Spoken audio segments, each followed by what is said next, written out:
Sa video ito, ituturo ko sa inyo kung paano i-activate ang GGives sa inyong GCash account. Kaya tara, samahan niyo ako at panoorin natin ang video na to. Pero bago yan, sa mga hindi pa nakasubscribe sa akin, kayo na ang bahala. So unang gagawin natin, hanapin at buksan lang natin ang ating GCash account. At kung nandito na kayo sa inyong GCash account, hanapin at i-click lang natin itong borrow. And then may makikita tayong ganito. So dahil sa gusto nating i-activate ang ating GGives, hanapin at i-click lang natin ito. At pagkatapos kung may makikita kayong ganito, so ibig sabihin yan, hindi pa kayo qualified na mag-activate ng inyong GGives. So dapat nyo pang pataasin ang inyong G-score. So para mas mabilis tumaas yung G-score ninyo, so kailangan ninyong gamitin ang inyong GCash account. Pwede kayong mag-send ng pera, magpapadala, mag-transfer, pwede rin magbayad ng mga bills, ganyan.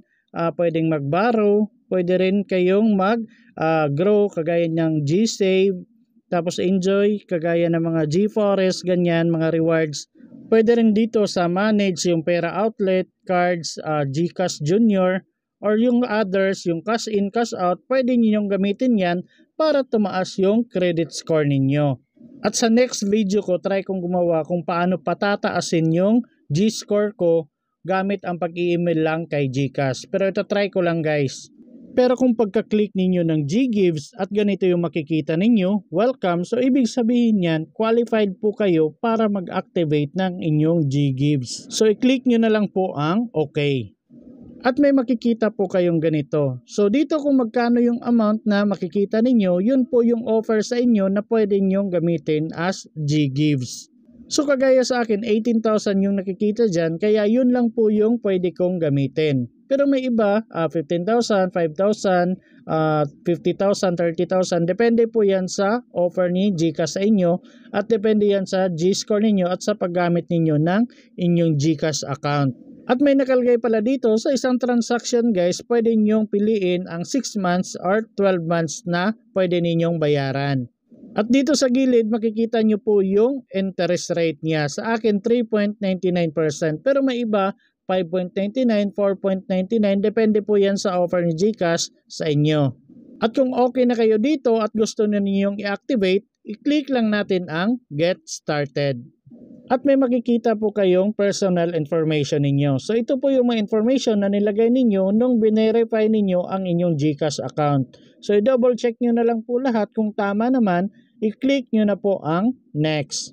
At pagkatapos mapupunta na tayo dito sa Step 2. So kailangan natin fill upan yung nickname. Kung wala kayong nickname guys, pwedeng pangalan nyo pa rin yung ilagay ninyo. Pero pag meron, ilagay nyo po yung nickname ninyo. Tapos yung sex, kayo nang bahala. Tapos civil status, ilagay nyo na rin po.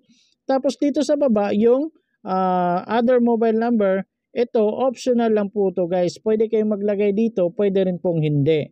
Pero kung gusto nyo ilagay yung other cellphone number ninyo, pwede nyo pong ilagay yan. Tapos dito naman sa landline number, so may nakalagay pa rin na optional. So kung wala kayong landline number or kung meron, nasa sa inyo na po yun kung ilalagay ninyo or hindi. At dito sa baba, yung owns a small business, pumili lang po kayo kung meron, i-click nyo yes. Pag wala, i-click nyo ang no. At pagkatapos punta naman tayo dito sa baba sa paglalagay ng emergency contact. And take note guys, dapat alam ng taong yun na nilagay ninyo siya as emergency contact kasi isi-share yung information niya sa Fuse Lending Incorporation ng GCash. So mas maganda talaga alam niya na nilagay ninyo siya as emergency contact. So dito ilagay nyo na lang po yung first name, middle name, last name at contact number niya. So mas maganda yung contact number niya ilalagay ninyo yung nakalink din sa GCash account niya. At dapat yung emergency contact na tao na ilalagay ninyo is pwede mother ninyo, father, siblings, spouse, daughter, son, aunt, uncle, cousin, grandfather, grandmother, or friend. Basta i-inform nyo na lang po sila kung sino yung nilagay ninyo dyan. At pagkatapos kung na-fill upan nyo na lahat, tapos hindi pa rin nag-blue yung next, i-double check nyo sa taas guys, baka may hindi pa kayo na-fill upan doon. At kung okay na, i-click nyo na po ang next.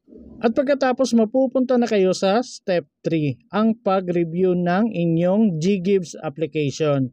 So i-double check nyo na lang po lahat kung tama ba yung nalagay ninyo. Pero kung sa tingin niyo may mali, pwede nyong i-click yung kulay blue na edit details na nasa gilid.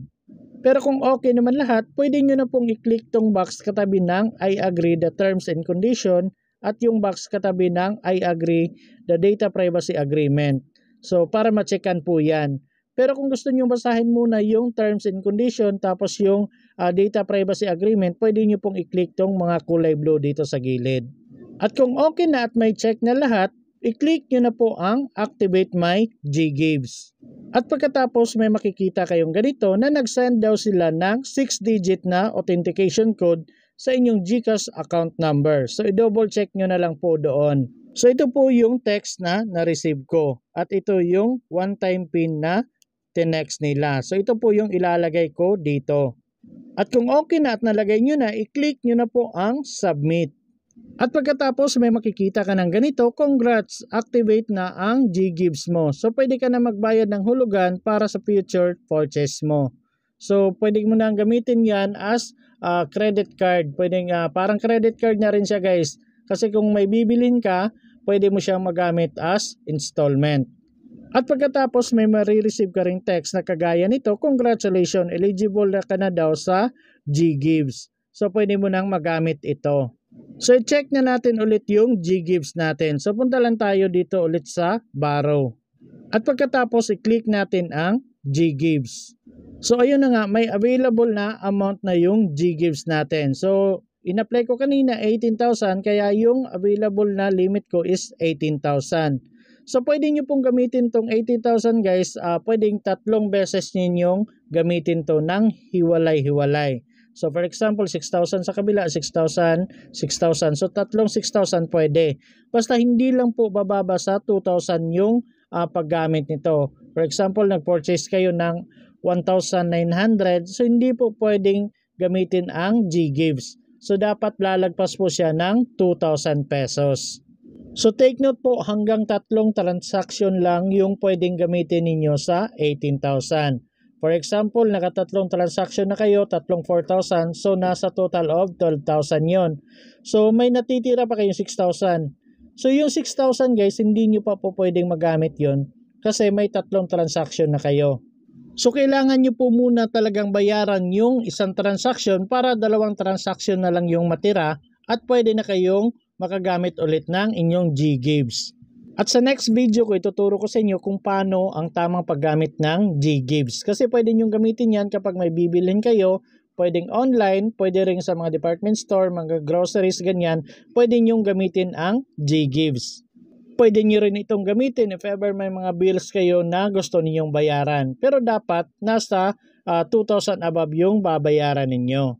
At ituturo ko na rin po sa next video ko kung paano i-convert ang GGives into cash. Kasi pwede nyo pong gawing cash ito.